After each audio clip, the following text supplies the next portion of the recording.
প্রিয় দর্শক এবং শ্রোতা, এখন চলে আসছি আমাদের শ্রদ্ধেয় জিয়া স্যারের খামার বাড়িতে।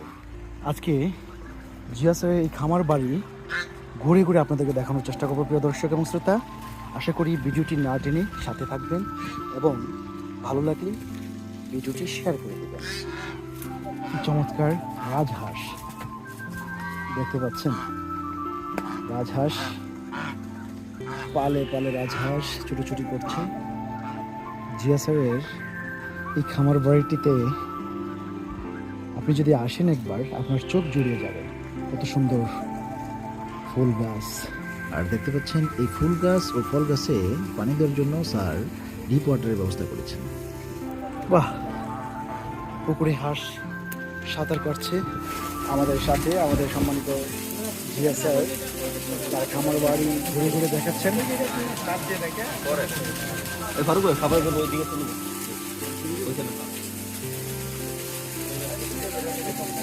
আরেকটি সুন্দর বিষয় আপনারা দেখতে পাচ্ছেন, পুকুর পাড়েই স্যার বাঁশ দিয়ে তৈরি করেছেন একটি বিশ্রামাগার, যেখানে স্যার সবার সাথে গল্প করছেন।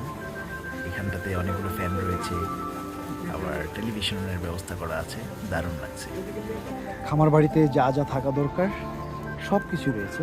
এখানে খড়ের গম্বুজ, অনেক বছর পর খড়ের গম্বুজ সরাসরি দেখলাম। এই খড়ের গম্বুজের পাশেই এখানে একটি খামার দেখা যাচ্ছে। এখানে কি গরুর খামার না ইলিয়াস? গরুর খামার, একটু গরুর খামারটা একটু দেখি। বাহ, অস্ট্রেলিয়ার কিছু গরু শুয়ে আছে, উপরে ফ্যান চলছে।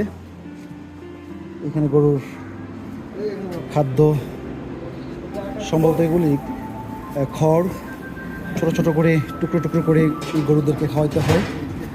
অস্ট্রেলিয়ান জাতের কিছু গাভী শুয়ে আছে এখানে। আমরা আজকে যারা এই খামার বাড়িতে ঘুরতে এসেছি তাদেরকে আসলে আপ্যায়নের ব্যবস্থা রেখেছেন শ্রদ্ধেয় জিয়া স্যার। সে আপ্যায়নের মধ্যে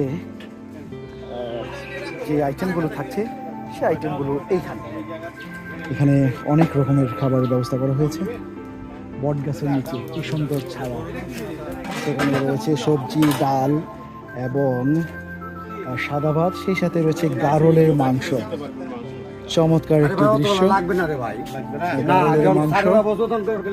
এই বেনিয়ান ট্রির নিচে, অর্থাৎ সবুজ শীতল ছায়ার নিচে, বট গাছের নিচে রান্না হয়েছে